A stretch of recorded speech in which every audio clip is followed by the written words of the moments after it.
अगर मौका मिल रहा है और वो लगवाने जा रहा है और कुछ सवाल दिमाग में, डाउट दिमाग में, तो उसको डाउट क्लियर करके जाना है कल। एक बात और आपको बताऊं, याद रखिएगा कि जब कोई दवा आप अंदर लेते हो तो वो किस वे में काम करती है पता है? अगर आप दिमाग से सोचो ना, मैं एक बात बताता हूं, एक सच्ची घटना बताता हूं आपको, उसके बाद हम लोग आगे चलेंगे। देखिए, एक किसी ना 2 लोगों को बुखार हो गया।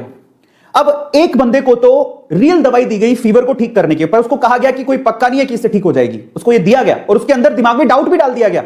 समझो, उसको फीवर की दवाई दी गई और उसके दिमाग में डाउट डाल दिया गया कि भैया पक्का नहीं है तेरा फीवर ठीक हो जाए। दूसरे बंदे को फीवर की दवाई दी ही नहीं गई, उसको ऐसी रैंडम गोली दे दी, बोले ये चूसने की गोली भैया चूसो, और उसको बोला इसे 100% आपका फीवर ठीक हो जाएगा। आप बिलीव करेंगे कि 5 दिन बाद जिसको रैंडम दवाई दी गई थी उसका फीवर ठीक हो गया, लेकिन जिसको रियल दवाई दी गई थी उसका फीवर ठीक ही नहीं हुआ। इसका मतलब कोई भी वैक्सीन या दवाई के साथ एक चीज और जुड़ी हुई है, वो है आपका पॉजिटिव थॉट प्रोसेस। अगर आप यकीन करोगे कि ये मुझे पूरी तरह से ठीक कर देगी तो वो पक्का काम करेगी। तो इसलिए वैक्सीन लगाने से पहले आपको भरोसा होना चाहिए, जो कि भरोसा है ही नहीं। अगर आपका भरोसा डगमगाया हुआ है तो आप मान के चलिए आपकी बॉडी का इम्यूनिटी सिस्टम उसको पॉजिटिव वे में रिस्पॉन्ड करेगा ही नहीं। इस चीज को हमें समझने की जरूरत है। इसीलिए जब भी मैं वैक्सीन लगवाने जाऊं, मैंने विश्वास कर लिया, मेरा नंबर आ गया, मैं वैक्सीन लगवाने जा रहा हूं।